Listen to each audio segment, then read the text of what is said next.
Dear student, सभी को Sonu sir का नमस्कार। जैसे कि आप जानते हैं कि अभी तक मैंने जितने भी बैचेस पढ़ाए ऑफलाइन पढ़ाए, पर पहली बार मैं यूट्यूब पर आ रहा और अभी कोरोना है, जिसके कारण मैं भगवान से ये प्रार्थना करूंगा कि आप स्वस्थ हो और सुख हो और बहुत ही अच्छी तरीके से पढ़ाई कर रहे हो। तो मैं जो मैथ्स आपको पढ़ाने जा रहा हूँ, दो लेवल में आपको मैं पढ़ाऊंगा। पहला बेसिक्स लेवल और दूसरा जो है मैं अपन हाई लेवल में जाए। तो बेसिक्स लेवल अपन क्यों पढ़ रहे हैं? क्योंकि कुछ बच्चे ऐसे हैं जिनकी मैथ्स बहुत ही कमजोर है। अपन चाह रहे हैं कि उनका भी लेवल धीरे धीरे क्या करे, बढ़े और धीरे धीरे वो हाई लेवल के क्वेश्चन भी बना पाए। इसीलिए मैं जो मैथ्स आपको पढ़ाने वाला हूं वो बेसिक लेवल से ही पढ़ाऊंगा। डायरेक्ट अपन हाई लेवल से क्वेश्चंस को नहीं करा सकते, क्योंकि जो कमजोर टाइप के बच्चे हैं वो उस क्वेश्चन को समझ नहीं पाएंगे अच्छी तरीके से। इसीलिए अपन बेसिक से ही शुरुआत करते हैं। ये जो बेसिक्स है लगभग 15 से 16 लेक्चर के हैं। उसके बाद अपन कंपटीशन में एंट्री करेंगे। अभी जो है केवल बेसिक्स ही पढ़े। तो चलिए आइए अपन अब शुरुआत करते हैं मैथ्स की, बेसिक की। तो अगर हम बात करें, कोई भी चीज अगर अपन पढ़ते हैं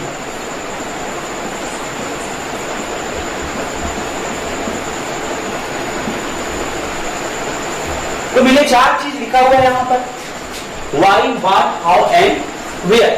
कोई भी चीज अगर अपन पढ़ते हैं तो हमारे माइंड में 4 चीज आना बहुत ही जरूरी है ना? वो कौन कौन सा है? पहला है व्हाट, दूसरा है वाई, तीसरा है वेयर, चौथा है।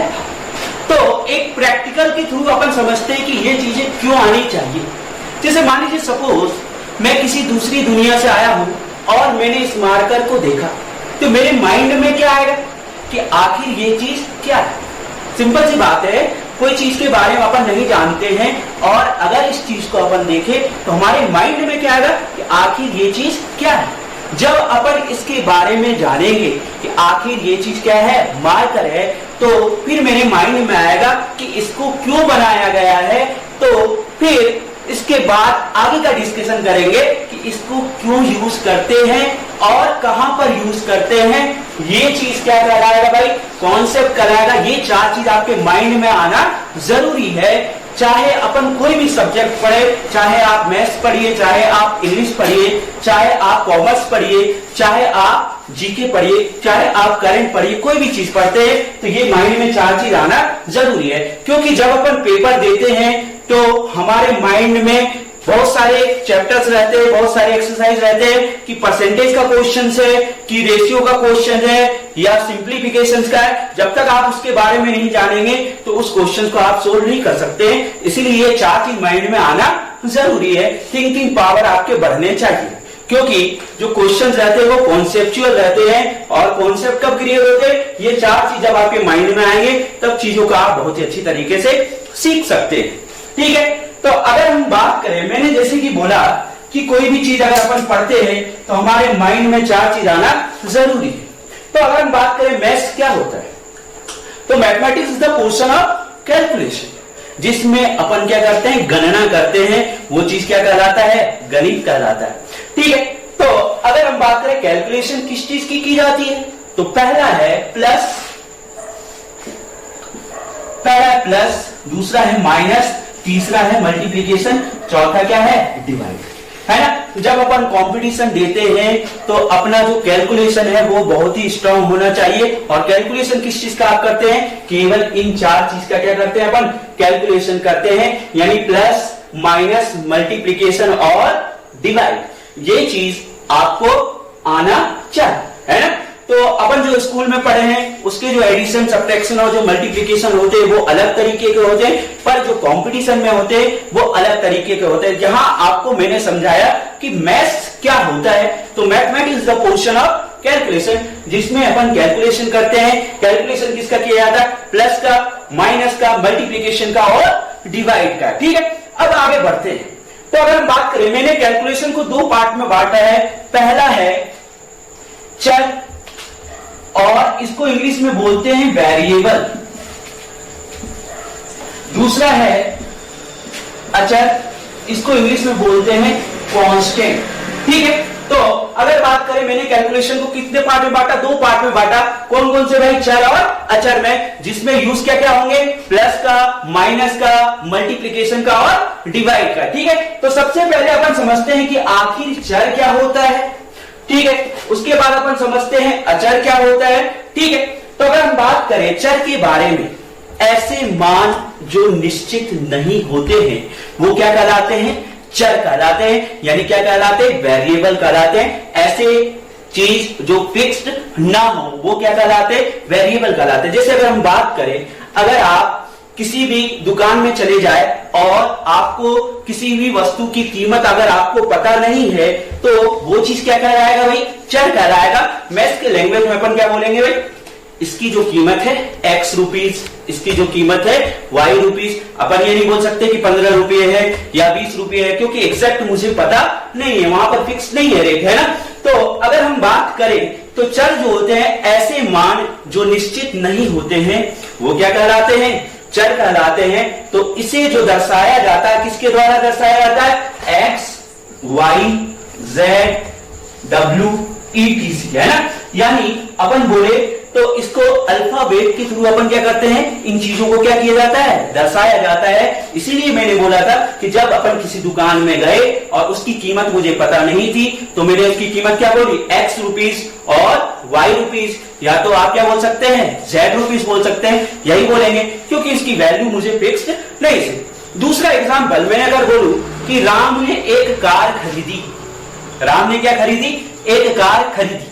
तो अब मुझे बताइए कार की कीमत आपको पता है क्या, नहीं पता है। ठीक है, तो यहां पर जो कार की कीमत है वो क्या है, एक वेरिएबल है, एक चर है। तो यहां पर जो हम आंसर देंगे वो क्या देंगे भाई, x रुपीज या y रुपीज या z रुपीज। इसीलिए कंपटीशन के एग्जाम में जो भी क्वेश्चन मुझे अननोन रहते हैं, जो वैल्यू पता नहीं रहता है, जो निकालना रहता है, उसे अपन क्या मानते हैं, x मानते हैं या y मानते हैं या कोई भी अल्फाबेट्स मानते हैं, आपके अकॉर्डिंग जो भी मान सकते हैं। ठीक है, तो अब अगर हम बात करें दूसरा जो चीज है वो क्या है, अचर। ऐसे मान जो निश्चित होते हैं वो क्या कहलाते हैं, चर कहलाते हैं। जैसे मैं सिंपल सा एग्जांपल ले लूं कि मेरे क्लासरूम में कितने पंखे हैं, क्या मुझे पता नहीं है, बिल्कुल मुझे पता है। मेरे क्लासरूम में 2 पंखे हैं, यानी 2 पंखे हैं तो मुझे पता है ये चीज क्या है, फिक्स्ड है। तीसरा यहां नहीं आ सकता जब तक मैं यहां पर लाऊं ना तीसरा पंखा, क्योंकि यहां पर अभी 2 ही पंखे हैं। तो ये 2 पंखे क्या कहलाएंगे, अचर कहलाएंगे, यानी कांस्टेंट कहलाएंगे। ये चीज क्या है, फिक्स्ड है। और सारे एग्जांपल ले सकते हैं। अगर मैं बात करूं, मैं किसी क्लासरूम में पढ़ने गया हूं और मुझे वहां पे क्लास में नंबर ऑफ स्टूडेंट्स पता है, तो मैं क्या बोलूंगा, वो क्या है, एक कांस्टेंट है, एक अचर है, यानी वहां पर वैल्यू क्या है, फिक्स्ड है। इसीलिए उसको क्या कहा जाएगा, अचर कहा जाएगा। तो अगर हम बात करें, इसे संख्या के द्वारा क्या करते हैं, अपन दर्शाते हैं 1 2 3 4 5 डॉट डॉट डॉट, है ना। और कभी कभी अल्फाबेट के द्वारा भी दर्शाया जाता है, पर क्वेश्चन में आपको बोल दिया जाएगा कि भैया स्मॉल ए या कैपिटल ए क्या है, एक अचर है, ये क्या है, कांस्टेंट है। यानी यहां पर अपन को समझना पड़ेगा कि उसकी वैल्यू क्या है, स्थिर है, यानी उसकी वैल्यू चेंज नहीं हो सकती है। क्लियर है यहां तक। चलिए अब अगर हम बात करें, आगे बढ़ते हैं। यहां तक हमने पढ़ लिया कि मैथ्स क्या होते हैं, चर क्या होता है ना, अचर क्या होता है। अब चीजों को आगे बढ़ाते हैं। कुछ इंपॉर्टेंट फैक्ट्स हैं जो आपको आना ही चाहिए।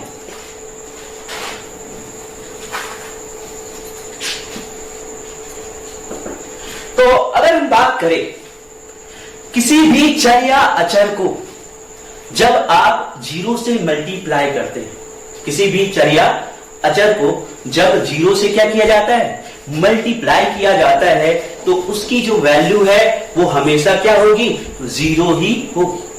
ठीक है, तो अगर हम बात करें, एग्जांपल देखें, मैंने ले लिया x, तो x यहां पर क्या है, एक चर है, एक वेरिएबल है। ठीक है, मैंने ले लिया y भी यहां पर क्या है, एक चर है, यानी क्या है, एक वेरिएबल है। ठीक है, अगर मैंने ले लिया 3, अगर मैंने ले लिया 5, अगर मैं बोलूं कि मैं इन सब को मैंने किससे मल्टीप्लाई कर दिया भाई, 0 से मल्टीप्लाई कर दिया, है ना। जब 0 से मल्टीप्लाई करेंगे तो इसकी जो वैल्यू है वो क्या होगी, 0 ही होगी, है ना।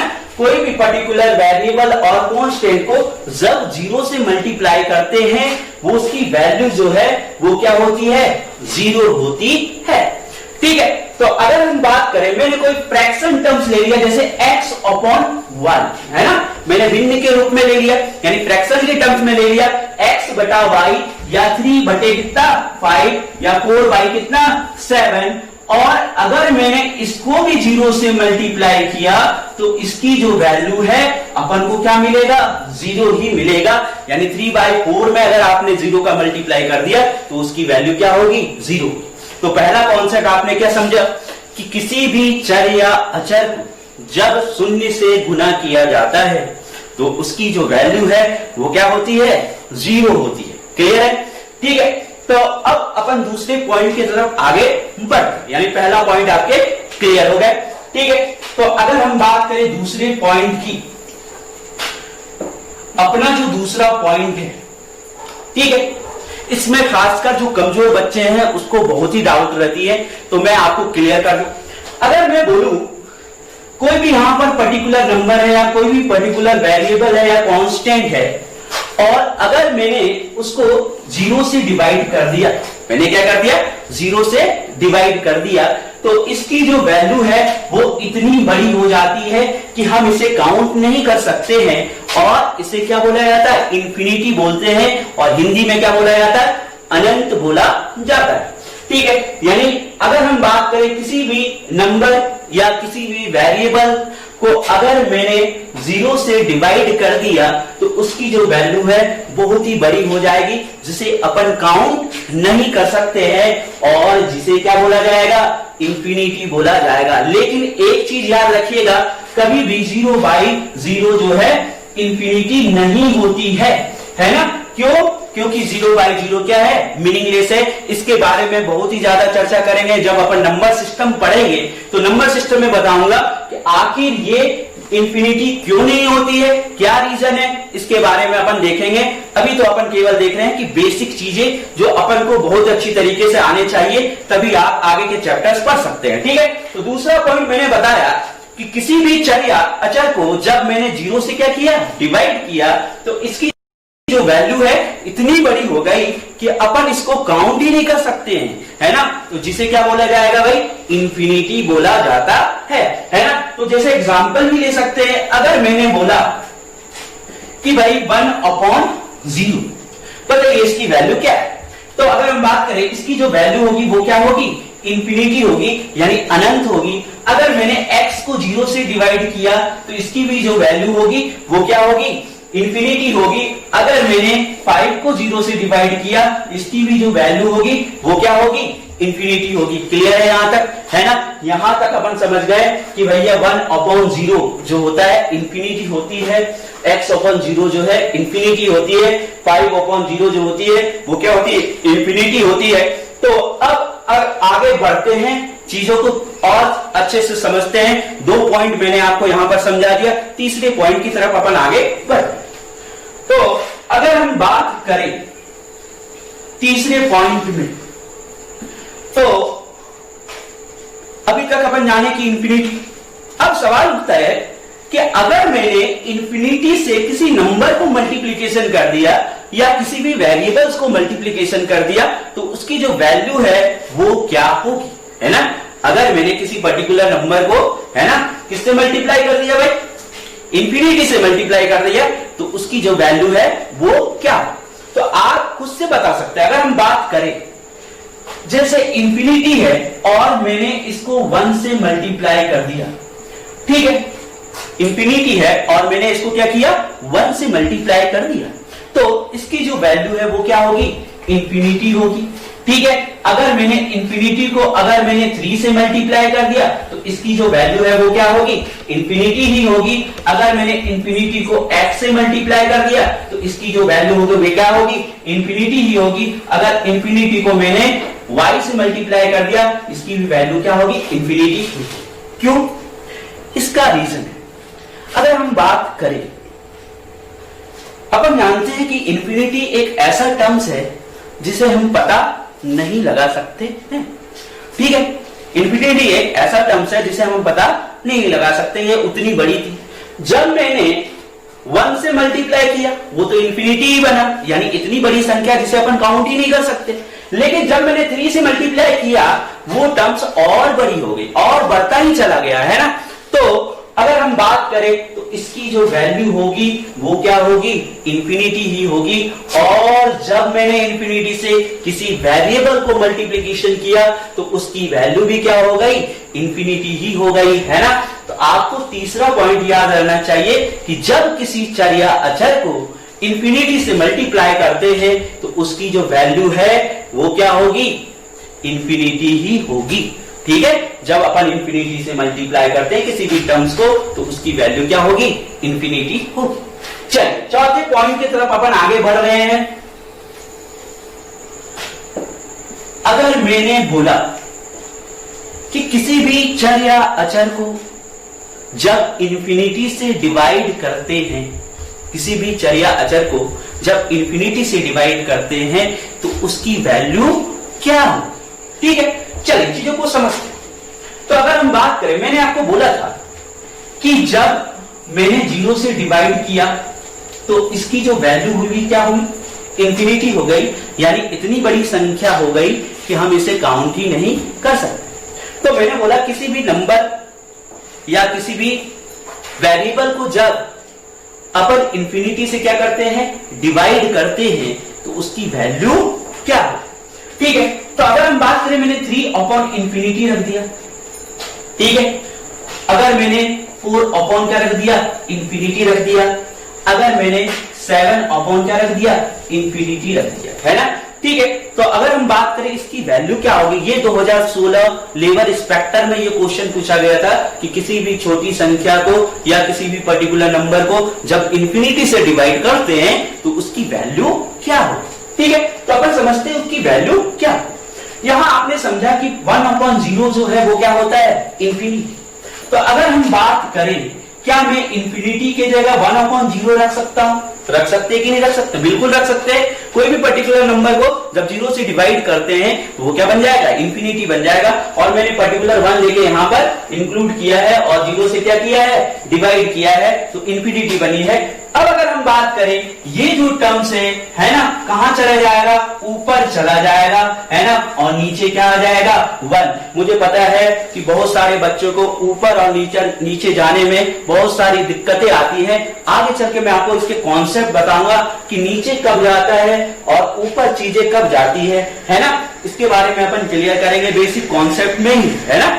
चलिए, तो अगर हम बात करें, पहला ही कॉन्सेप्ट आपने पढ़ा कि किसी भी चर या अचर को जब आप 0 से क्या करते हैं, मल्टीप्लीकेशन करते हैं तो उसकी वैल्यू क्या हो जाती है, 0 हो जाती है।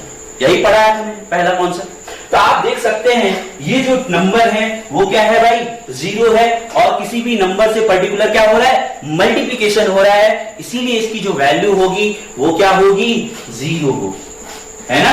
इसकी भी वैल्यू क्या हो जाएगी, 0, और इसकी भी वैल्यू क्या हो जाएगी, 0, और इसकी भी वैल्यू क्या हो जाएगी, 0।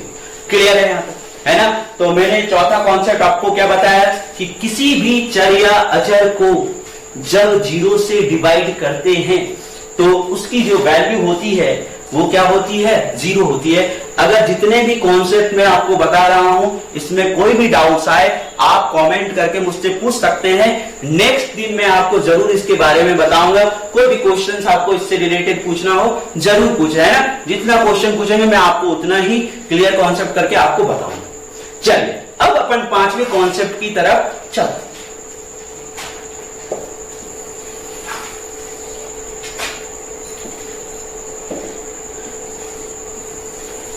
पांचवा कॉन्सेप्ट ये है कि किसी भी चर को जब किसी पर्टिकुलर नंबर से मल्टीप्लाई करते हैं तो वो जो नंबर है, वो जो संख्या है, वह वेरिएबल यानी वो चर का क्या बन जाता है, गुणांक बन जाता है, यानी क्या बन जाता है, कोएफिशिएंट बन जाता है। क्लियर। तो अगर हम बात करें, मैंने कोई पर्टिकुलर नंबर लिया और मैंने इसको x से मल्टीप्लाई कर दिया तो ये जो टर्म्स बनेगा वो बनेगा 3x, है ना। तो आप देख रहे हैं यहां पर ये क्या है, x जो है वो क्या है, चर है, यानी क्या है, वेरिएबल है, ठीक है। और 3 जो है वो क्या कहलाएगा, गुणांक कहलाएगा, यानी क्या कहलाएगा, कॉफिशिएंट कहलाएगा, है ना। 3 जो है यहां पर क्या कहलाएगा, गुणांक कहलाएगा, यानी इसको क्या बोलते हैं अपन, कॉफिशिएंट बोलते हैं इंग्लिश में, है ना, ठीक है। यहां पर जो है 3 जो है वो क्या बन गया, कॉफिशिएंट बन गया, यानी क्या बन गया, गुणांक, ठीक है। तो अगर मैं पर्टिकुलर दूसरा वेरिएबल ले लूं 4 इंटू एक्स स्क्वायर, तो ये क्या बन गया भाई, 4x स्क्वायर बन गया। तो आप यहां पर देख रहे हैं, यहां पर वेरिएबल x है जिसके पावर क्या है, 2 है, लेकिन उसके साथ जो पर्टिकुलर नंबर मल्टीप्लिकेशन है वो क्या है, 4 है, यानी जो 4 है वो क्या कहलाएगा भाई, गुणांक कहलाएगा, है ना, क्या कहलाएगा, कॉफिशिएंट कहलाएगा, यानी क्या कहलाएगा, ये गुणांक कहलाएगा। एक्स स्क्वायर का जो गुणांक है वो क्या है, 4 है। तो चौथा पॉइंट आपको मैंने बताया कि किसी भी चर को जब किसी पर्टिकुलर नंबर से, किसी भी नंबर से मल्टीप्लिकेशन करते हैं, गुना करते हैं, तो वह नंबर क्या बन जाता है, गुणांक बन जाता है, किसका, चर का जो है गुणांक बन जाता है। क्लियर है, चल।